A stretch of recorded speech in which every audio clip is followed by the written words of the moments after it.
네, 청년 최고위원 우재준입니다. 최근 정부와 여당의 대북 통일 정책 기조에 대한 국민적 우려가 커지고 있습니다. 사실상 이재명 정부의 대북 통일 정책 전반에서는 과거 문재인 정권의 실패한 대북 굴종 정책이 그대로 되살아나고 있어 문재인 시즌 2를 떠올리게 하며 많은 국민들로 하여금 PTSD를 유발하고 있습니다.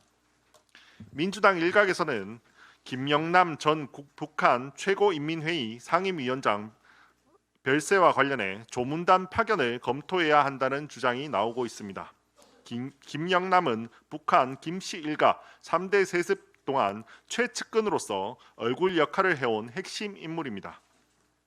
그런데 여권에서는 그의 출신 지역과 학력까지 언급하며 불필요한 미화 동정 분위기를 만들고 있습니다. 국민 정서와 국가 이익과 무관한 논의입니다. 멀리 북한까지 조문 가지 마시고 가까이 있지만 단 한 번도 가지 않은 대전 현충원을 방문하여서 천안함 폭침과 연평도 포격으로 전사한 우리 장병들에게 예를 표하는 게 우선이라고 생각합니다. 어제 검찰은 서해 공무원 피격 사건 은폐 혐의로 문재인 정부 안보라인 책임자들에게 실형을 구형했습니다. 북한에 의해 우리 국민이 잔혹하게 살해되고 시신까지 훼손된 사건임에도 당시 정부는 유엔 정전 선언을 위해 우리 국민을 월북자로 몰아 고인을 모욕하고 진실을 덮으려 했습니다.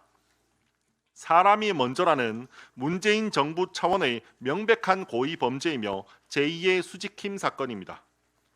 그러나 현 정부와 여당은 침묵하고 있습니다.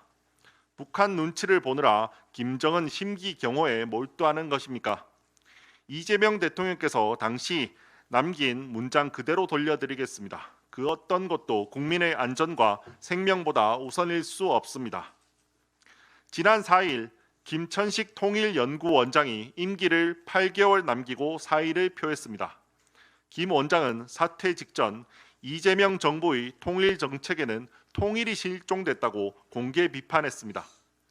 원칙적 대북 정책을 강조해온 인사가 물러나고 유화적 기류가 강화되는 흐름입니다. 통일 없는 통일부를 만들어 나가는 장관의 대북관도 문제입니다. 청문회 때 우리의 주적은 북한이라는 사실을 부정했을 뿐만 아니라 북한을 자극하지 말아야 한다며 북한 눈치를 보는 듯한 메시지를 반복하고 있습니다. 통일부의 바람직한 역할은 북한에 대한 일방적 배려가 아니라 대한민국의 흔들림 없는 통일의 원칙과 방향을 세우는 것입니다. 가장 심각한 문제는 이재명 대통령의 인식입니다. 최근 북한 미사일 도발에 대해 이재명 대통령은 북한이 오랫동안 잘 참아왔다고 말했습니다. 이것이 대한민국의 안보를 책임지고 국민의 생명을 보호해야 하는 의무를 지닌 대통령으로서 북한의 연쇄 도발 앞에 내놓을 발언입니까? 매우 부적절합니다. 국군 장병들이 매일 긴장 속에서 경계 근무를 서는 상황에서 북한의 도발을 두둔하거나 정당화할 여지를 주는 발언은 국가 지도자로서 매우 위험한 신호입니다. 이는 이재명 정부가 유화적, 저자세, 대북 굴종 정책으로 회귀하고 있다는 분명한 신호입니다. 문재인 정부 5년 동안 북한은 핵을 고도화했고 미사일은 더 정교해졌고 우리 국민은 희생됐습니다. 실패한 길을 또다시 가겠다는 겁니까? 대북 정책은 환상이 아니라 현실 위에 세워져야 합니다.